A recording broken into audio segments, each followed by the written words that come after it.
एक नेक इंसान है, ईमानदार इंसान है, लेकिन हर एक इंसान को मौका चाहिए होता है। अगर हमें आपकी खिदमत करनी है उसके लिए मौका चाहिए। यहाँ बाकी जमात वाले आके आपके जज्बातों से खेलते हैं, रूहानी रिश्ते पे आपका वोट आपसे छीनते हैं। क्या ये सही है? मेरी आपसे यही गुजारिश है कि इस बार इंशाल्लाह 25 को कलमदाबाद को चुनिए, शाहीन साहब को। हाँ नहीं, अच्छा तो मेरा कहने का मतलब यही है कि इंशाल्लाह इनको कामयाबी दीजिए।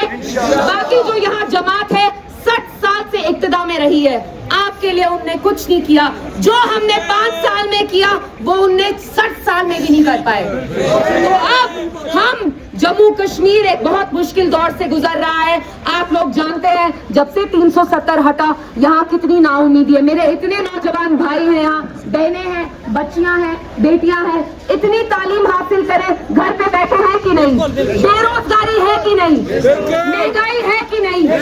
मेरे नौजवान भाई अब ड्रग्स में जा रहे हैं, इनको ड्रग्स की लत लग रही है, खुदा ना खास्ता। हम चाहते हैं हम आपका मुस्तकबिल बचाए, आपका मुस्तकबिल सवारे, आपकी इज्जत, आपकी बका के लिए हम यहाँ चट्टान की तरह खड़े हैं, लड़ते आए हैं और इंशाल्लाह लड़ेंगे। आप लोग यहाँ आए, मुझे इतना प्यार दिया, शाहीन साहब को, बशीर वीर साहब को, ये शेर से कम नहीं। बशीर वीर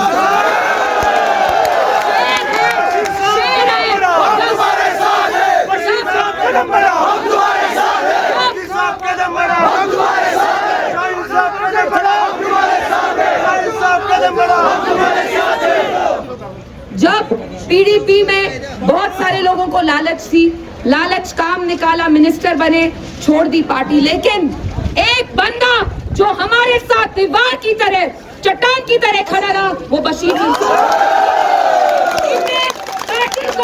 पार्टी को अपना खून पसीना सब कुछ दिया। मैं इनको सलामी देती हूँ, मुझे पता है इन्हें कितनी मेहनत की। और शाहीन साहब भी किसी से कम नहीं, बहुत नेक है और मुझे यकीन है कंगन के लोग इस बार पीडीपी को ही चुनेंगे। तब्दीली की हवा पहले गांधरबल में चली 2002 में जब हमने नेशनल कॉन्फ्रेंस के उमर साहब को हराया। आज इंशाल्लाह फिर से हम इस बार कंगन में पीडीपी का झंडा लहराएगा।